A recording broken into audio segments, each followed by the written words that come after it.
you go to Central Market. Yeah. There's a big door. Oh, good. Country. Ah, good. Okay, what you do? Take left. Yeah. Take left.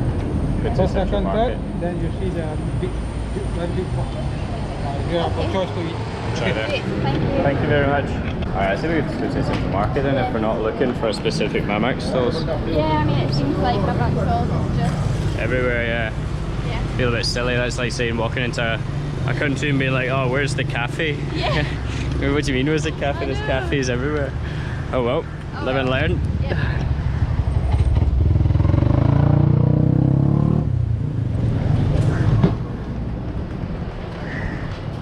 We're on our way out for our first big day out in Kuala Lumpur, and we got told to head to the Mamac stalls to sort yourself out for breakfast. We had some breakfast in our room because we're staying at the plushest hotel we've ever stayed in our lives. But that's just some of the treats that Kuala Lumpur can give you for pennies. We were told to come here and we need to try and find this Mamac stalls. And apparently there's really good breakfast items here. There's one thing I never thought I'd find in Kuala Lumpur. I almost put my foot down that drain. That's crazy. So if Eric goes down this road, I'm going to follow these people on how to get through because... No idea how to get through. It looks like a dead end, but... And he said there should be like indoor markets down this way. Okay. Or like indoor Mamac stalls. We just want to find somewhere with a bit more atmosphere. Yeah.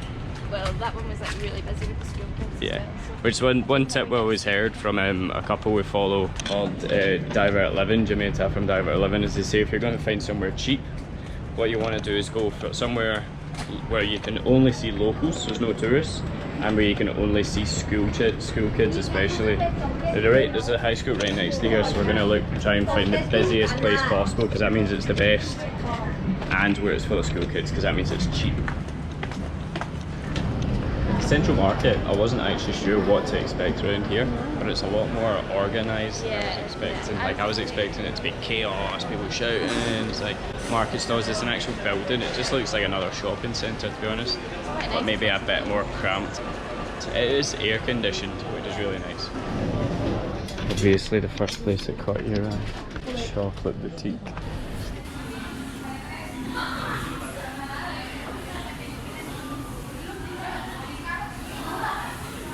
There's even like an upstairs section here. I know. It's quite a big place, it's huge.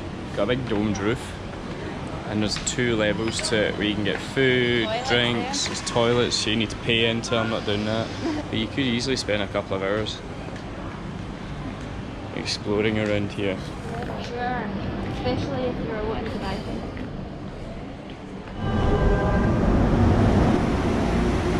Alright. So it seems that apparently getting the train in Kuala Lumpur It's the pretty cheapest cheap. way, So yeah. we've got lots of different lines here and I don't actually know what one we're looking for. We are going to go to Central Station, which means we're looking for the MR6. I still don't know. Right. Maybe we're best asking. Single tickets to Central Station. Which we don't know how to. Oh, this one? Oh, okay, good, Yeah, thank you. So, I'm not really sure what the difference between all these. I mean, maybe if there was a big map, it would make a bit more sense. Yeah. But we don't know when this is. I guess you could click through them and look see if it goes to the station. So we're here Central. at Air Asia Bukit Bintang. We want to go to Central. There is actually have a station named after them. That's fancy. 5 ringgits.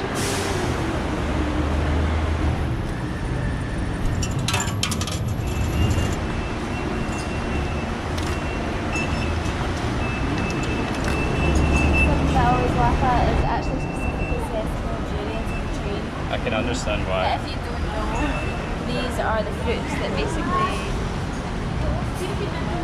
They stink. Smell like Yeah. don't they? It's like blue cheese. They Yeah. smell like. They don't. They kind of taste a bit like the smell. I don't know. You like Yeah. it? I thought it was alright. It's kind of sweet. I think it's like Marmite. It's either you love it or you hate I it. thought on the first bite that I liked it, and then the taste wouldn't make my mouth, and I was like, nah, I don't like this. We just filled up a little bit of the markets because we're saving ourselves for the best part, which is right beside Central Station. We discovered it by accident actually when we first arrived into the site. I don't know if it's an official Little India. Is it? Oh, good. Because it's not on Google Maps or anything like that, but right beside Central Station, if you cross over from the shopping mall, and then just cut over one block, there's loads of little like restaurants and everything like that that do dirt cheap food, and it's so delicious. You can get these vegetarian curry things, and yeah, you can get like it was like 12 ringgits for 2 colas and 2 vegetarian curries. Here we go, Gemma. This is what I'm talking about. Best banana leaf in town. That's what you want. I don't know. What's it? Our best is cheapest, isn't it? Let's go find out. Here's a proper menu. Yes, thank you. It doesn't seem to be as good as the other place we went to. We've got a naan coming as well, but we've got our banana bread here. Banana bread. Banana bread. Thank you very much. Let's cut that bit out. We got our banana leaf rice here. So we've got loads of different sauces, vegetables. Not sure what that is. It looks like a kind of sweet potato or something. Yeah, it does, isn't it? And of course, too much rice, which is kind of the norm. But yeah, let's get stuck into this. Yeah. Try this one first. Looks like a pickled chili. One thing I never thought I would actually like is the pickled chilies that you get in this part of the world. They're spicy, but they've got so much flavour in them, and they just melt in your mouth. It's incredible. They are insanely spicy.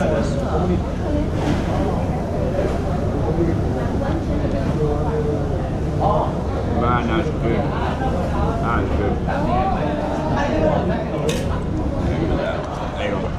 Is it spicy? This is slightly spicy.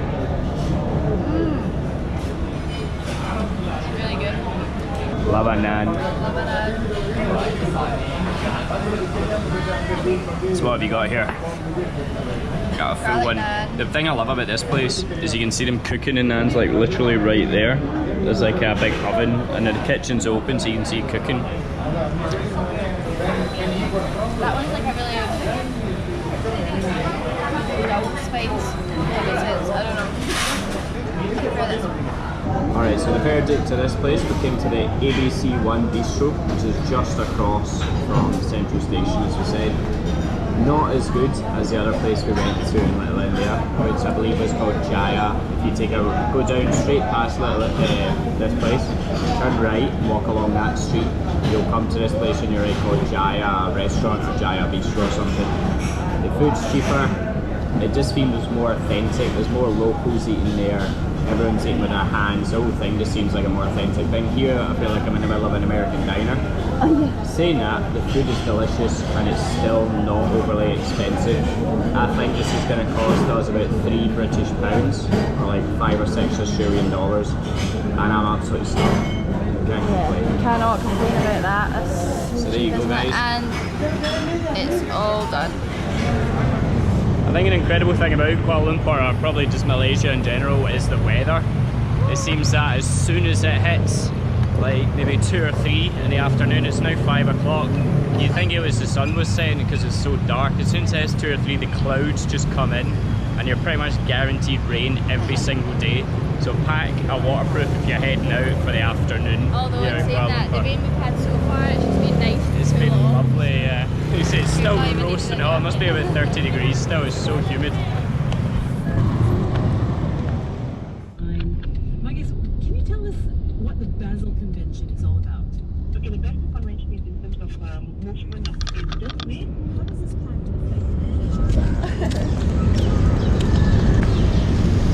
So we've come along to one of the most famous parts of Kuala Lumpur.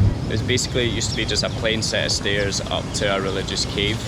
However, overnight they painted them this beautiful rainbow colour and it quickly became one of the most Instagrammable places in Kuala Lumpur, so we just had to come and check out for ourselves. There's so many stairs here though, but we got here nice and early because the sun rises obviously in the east and the stairs are on the west side of the cliff rock face, so the sun won't hit the stairs until probably about 10 or 11 in the morning. So get here nice and early. Actually, Jim was going to open the quarter past 4:45. So you've got until, you can even get here before the sun rises if you want to get here and get a nice sunrise shot. Yeah. It's about 7:30 just now and it's already rammed with people. We can only imagine how busy it's going to be in the middle of the day. Man, I It's know. crazy. And with birds. Like, Jim was just having a hairy Canadian because there were birds out here. Check out how many birds are here, guys. There's one incentive to get here early. It's so that you don't have to do the stairs in the heat of the midday. sweating already. It's what, 7? And, It's a lot tougher than it looks. There's a lot Especially when you're wearing long sleeves. I could dress like this for a photo. So, And I don't want to exactly get changed. I don't think you would really be able to go in with a vest of that on anyway, because you need to have your shoulders and your knees covered. Yeah, that's the other thing, guys. We had to pay for a long sarong for Gemma, even though she had a long dress on, I think, because the side cuts up almost to the knee. Make sure you're wearing at least a 3/4 length dress, or if you're not, don't hang around at the bottom trying to get a photo, just shoot straight up the stairs because they're not going to chase you. But if you want to be respectful in that, I would say wear a 3/4 length at least. So that's how far we've come up. Probably took about 5 minutes, like it doesn't take a long time. Taking all my shiny things off, since you've seen our Lombok Vlogs, yeah. You know we got chased by monkeys. I'm pissed at monkeys. Yeah, we're not a fan of monkeys anymore, so apparently they're everywhere here. We still can't see them. I don't know if they're having a long line today. But we're on guard. I think they're going to be out in a minute. Guard rooster. Excuse me.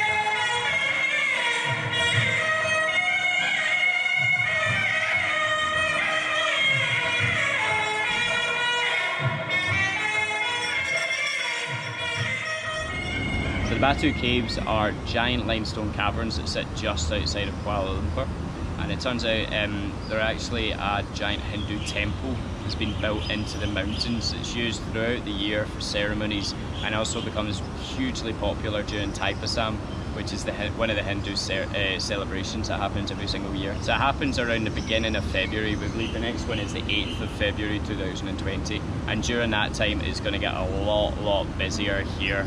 Apparently all of the Hindus in Kuala Lumpur will be making their way almost daily to these temples to get their blessings and to give thanks to the gods. So the god that they're giving thanks to in particular is Murugan, and he's the god of courage, wealth and wisdom.